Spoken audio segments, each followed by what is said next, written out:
Era madrugada e o frio parecia querer rasgar o para-brisa. O rádio chiava baixo, como se sussurrasse lembranças que ele tentava esquecer. Foi quando viu uma silhueta solitária, caminhando descalça no acostamento, com o vestido esvoaçando, como se também estivesse perdido. Ela não olhava para trás, nem para os lados. Só seguia, ali, no breu entre dois postes queimados, algo se quebrou dentro dele.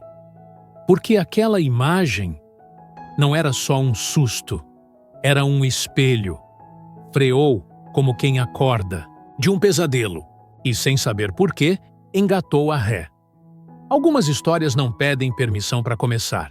Elas só pulam na frente do caminhão e mudam tudo. O nome dele era Silas, 53 anos, barba grisalha sempre por fazer, e um olhar que já não buscava nada, só evitava lembrar. Rodava o Brasil há 22 anos, desde que o casamento foi engolido pelas ausências e pela dor que não sabia nomear. Antes disso, tinha sido soldado. Uniforme, rotina, missão. Mas nem todo treinamento ensina a sobreviver ao que acontece dentro da gente. A culpa era sua.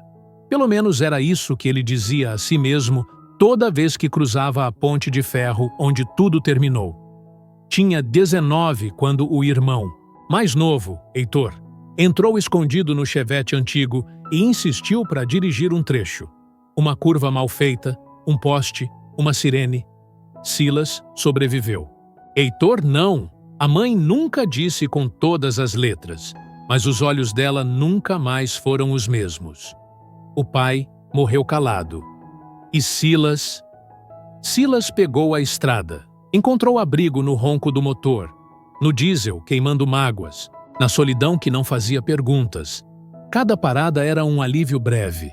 Cada partida, uma fuga. Tinha um rádio velho que tocava fitas antigas, um escapulário pendurado no retrovisor e uma pasta amassada com cartas do exército. Quase todas. Nunca lidas, não era mau homem. Só era um homem ferido, cansado de tentar consertar o que já não tinha jeito. Pagava a pensão em dia, ligava no aniversário da filha, mandava dinheiro para a mãe. Mas nunca ficava, porque ficar para ele era sinônimo de fracasso. Numa noite qualquer, num posto qualquer, Silas ouviu de um frentista: "O senhor vive na estrada, né? Deve conhecer o Brasil todo." Ele respondeu com um sorriso seco: "Conheço muito asfalto, mas conhecer é outra coisa." E era verdade. Ele sabia o nome de 100 cidades, mas não sabia mais o nome da própria saudade. Carregava carga viva, carga seca, carga urgente. Mas a mais pesada sempre foi invisível: arrependimento. Aquela madrugada na BR-262 era só mais uma noite gelada, mais uma entrega no interior de Minas, mais um silêncio entre a cabine e os faróis, até ela aparecer. A mulher surgiu como surgem os fantasmas, sem aviso, sem som, e com uma presença que atravessa o corpo feito vento, gelado. Estava ali, no acostamento, caminhando de cabeça baixa, os cabelos desgrenhados colados ao rosto pela umidade da madrugada. Descalça, vestido branco sujo de poeira, passos firmes como se soubesse para onde ia. Mas o mundo ao redor dizia o contrário. Silas passou por ela rápido, mas a imagem ficou. Aquela silhueta se grudou nos olhos dele como se pedisse socorro sem falar nada. Poderia ter seguido. Era o mais seguro, era o mais comum, era o que qualquer um faria, mas não ele, não naquela noite. Pisou no freio devagar, como quem hesita entre o juízo e o impulso. Olhou pelo retrovisor e viu a figura se afastando na contraluz. Engatou a ré. O coração batia como em tempos antigos, quando ele ainda acreditava que poderia mudar as coisas. Chegou perto devagar. Abriu a porta, mas não disse nada. Ela também não falou. Só olhou. Um olhar que não pedia carona. Pedia redenção. Silas pegou o cobertor que usava para dormir e estendeu para ela, sem perguntas. Ela subiu na cabine como quem aceita um gesto, não um favor. Por alguns minutos, só se ouvia o motor e o som abafado do vento lá fora. Ele voltou para a estrada como se estivesse atravessando um limiar e, pela primeira vez em anos, sentiu que não estava fugindo de nada. Ela dormia encostada na porta, como se o corpo estivesse exausto de tentar sobreviver ao mundo. Silas mantinha os olhos na pista, mas o pensamento girava por dentro como redemoinho. Quem era ela? Por quê? Estava ali, sozinha, descalça, no meio do nada. A lógica mandava levar até um posto, avisar a polícia, seguir viagem. Mas o coração dizia outra coisa. Havia algo naquela mulher que lembrava o olhar do irmão na infância. Um misto de medo e confiança cega. Um tipo de fragilidade que pedia cuidado, não protocolo. E aí veio a pergunta mais difícil. E se ela estivesse fugindo de algo? E se entregá-la fosse como jogar uma alma de volta ao fogo? Parou num posto pequeno, quase sem iluminação, e desceu para abastecer. Pediu café. Deu uma olhada discreta na cabine pelo vidro da conveniência. Ela continuava lá, dormindo, encolhida como quem carrega o frio por dentro. O frentista puxou. Conversa, comentou da moça que tinha sumido dias antes na região. Silas gelou, mas ficou quieto. Não confirmou, nem negou. Voltou para o caminhão com o coração pesado. Era certo protegê-la. Ou certo seria entregá-la. A dúvida queimava mais que o café, e então lembrou do irmão. Naquele dia Silas podia ter dito não. Podia ter tirado Heitor do volante, mas hesitou. E a hesitação cobrou um preço alto demais. Agora era outro tipo de volante, outro tipo de risco, mas a mesma sensação de que a escolha dele podia mudar um destino. Olhou para ela mais uma vez. Não sabia o nome, mas sabia, com uma certeza dolorida, que ela estava no caminhão dele por um motivo. E se a estrada tinha devolvido aquela alma, era para ver se, desta vez, ele fazia diferente. Silas respirou fundo, deu partida e seguiu sem rumo certo, como quem escolhe confiar no instinto, não na lógica. A noite avançava como quem quer esconder segredos atrás das árvores. A estrada, sempre fiel, se esticava sob os pneus pesados, serpenteando por entre morros e pontes como um pensamento que não se deixa esquecer. Silas dirigia em silêncio. A mulher dormia, mas de vez em quando se encolhia como quem revivia algo ruim. O rádio estava desligado. Ele nunca deixava desligado por tanto tempo. Mas naquela noite, o silêncio parecia ter som, e ele precisava escutar. Aos poucos, ela foi acordando. Olhou pela janela, não perguntou onde estavam.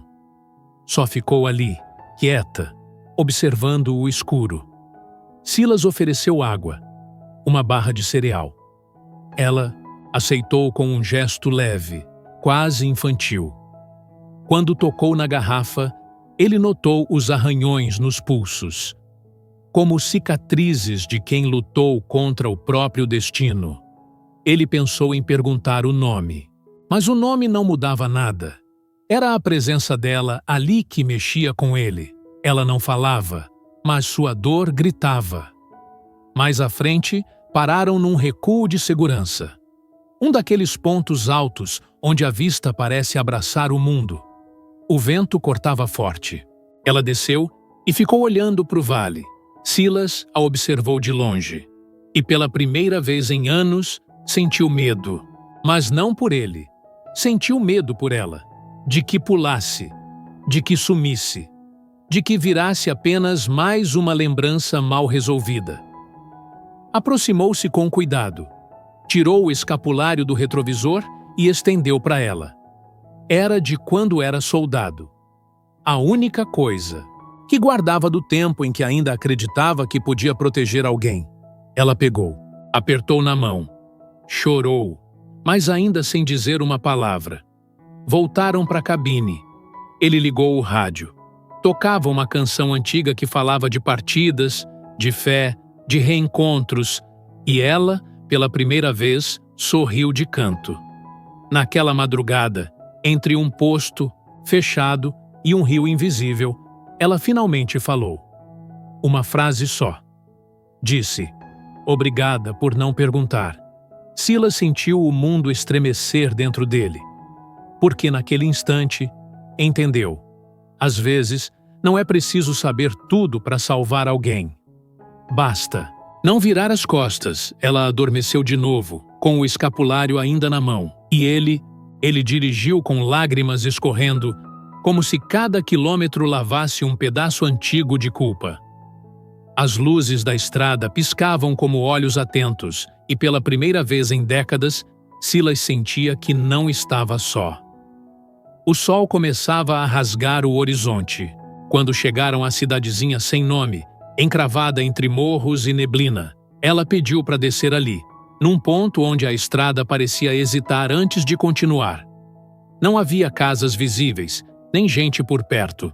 Apenas uma placa velha, com uma palavra apagada pelo tempo e um portão de ferro entreaberto que levava a uma construção antiga. Talvez uma clínica, talvez um abrigo. Silas encostou o caminhão devagar. O coração batia diferente, como se estivesse chegando num lugar que não era dele, mas que também o chamava. Ela desceu sem pressa. Caminhou até o portão. Parou. Virou-se. Olhou nos olhos dele por longos segundos. E então, com a voz que ele ouviria para sempre em pensamento, disse: Meu nome é Clara. Não esquece. Silas sentiu a garganta travar. Tentou responder, mas as palavras ficaram presas entre o medo e o adeus. Ela entrou pelo portão e sumiu. Na bruma, ele ficou ali parado, com o motor desligado e o mundo suspenso no ar. Queria correr atrás, queria entender. Mas algo dentro dele dizia que já tinha feito o que precisava ser feito. Clara não precisava mais fugir, e ele, talvez, tivesse finalmente parado de correr. No banco do carona, sobre o cobertor dobrado, ela deixara o escapulário. Mas, com ele, um bilhete rasgado com uma frase tremida. Obrigada por acreditar. Ninguém nunca fez isso antes. Silas segurou aquele pedaço de papel como quem segura o tempo. A estrada à frente parecia mais leve. O sol batia no para-brisa como se dissesse: vai, mas agora com menos peso. Engatou a primeira e partiu. Mas algo tinha mudado. A marcha seguia, mas dentro dele uma parte finalmente descansava. Os dias seguintes foram de estrada e silêncio. Mas um silêncio diferente, menos denso, menos amargo. Silas passou a notar o cheiro da chuva no asfalto quente, a dança lenta das árvores no acostamento, o canto solitário de um pássaro numa placa enferrujada. Era como se Clara tivesse deixado nele um par de olhos novos. Voltou àquela rota 2 semanas depois. Queria saber, talvez confirmar que ela existira. Parou no mesmo ponto. Viu o mesmo portão. Agora trancado. Uma senhora varria, a calçada ao lado. Silas perguntou, sem mencionar nomes. Ela sorriu com doçura e respondeu: Algumas moças chegam aqui como sombras, mas às vezes, com sorte, viram luz. Não perguntou mais nada. Não precisava.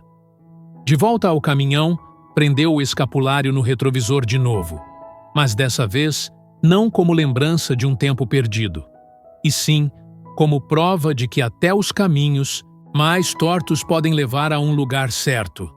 Na caixa de ferramentas, colocou o bilhete junto das cartas antigas do exército.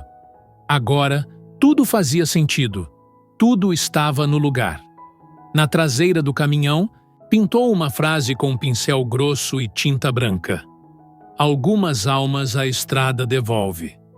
só para ver se a gente aprendeu a lição. E cada vez que alguém lia, era como se ele também relembrasse. Porque aprender, às vezes, não é entender, é sentir e continuar. Desde aquela madrugada, Silas nunca mais passou reto por um silêncio.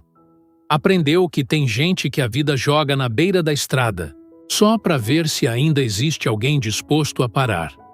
E que há dores que não pedem socorro em voz alta, mas gritam no jeito de andar, no olhar que evita, no gesto que treme. Clara foi embora como chegou, leve, silenciosa, quase invisível. Mas deixou nele o que ninguém mais tinha conseguido deixar: paz. E talvez, no fundo, seja isso que todos procuramos ao rodar tantos quilômetros, um motivo para acreditar de novo. Você já cruzou com alguém que parecia ter sido colocado no seu caminho por um propósito maior? Conta pra gente nos comentários. E compartilha essa história com quem já te salvou, mesmo sem saber.